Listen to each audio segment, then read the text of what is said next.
So you quickly find the difference between managing and leading.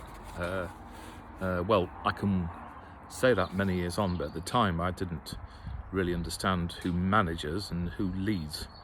But it was a case now of, I suppose, pupil becomes teacher to a certain extent, because of all the financials and the rotas and the figures and the structures and how many.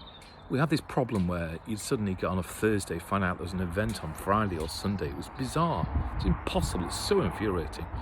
So it was a case of getting the whole year's worth of events and functions and banquets and looking at what was in the months and what was in 3 months' time and having regular, updates, and only write it in the diary because it was in the days before computers. Well, a computer was the size of a small house in those days, but you'd have an entry into your diary in pencil, which meant provisional, and pen meant real, etc. So that can begin to work. Lots of planning and stock taking and looking at costs, but trying to really kind of get the food thing on track, which was an impossibility with all sorts of people. There's no systems or set recipes. And then Alec Howard turned up with his Mr. Cool look, and then 2 days later a guy called Nick Sugden appeared with a friend of his who so the power of 3 + 1 was 20.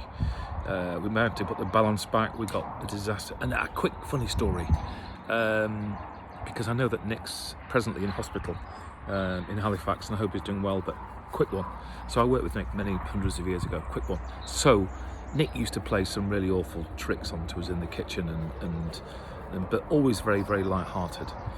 And he'd had a couple of tricks where, for example, simple ones.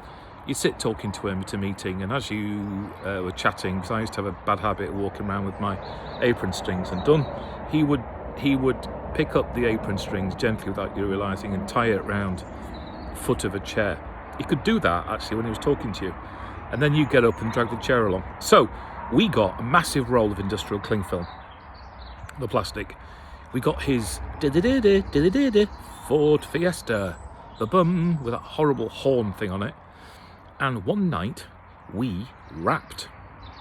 So between the front and the back wheels on both sides, 3 of us stood there, and we rolled the cling film underneath, and over the top of the car rolled the cling film, and we wrapped his car in cling film. Yes, and then we just waited. It was fantastic. And you know what? Unfortunately, when we took the cling film off, or he did, it had been stood there in the sunlight. It took all the shiny bit off his car. But anyhow, who cares? He was smiling and laughed, and we took it on our stride. There you go.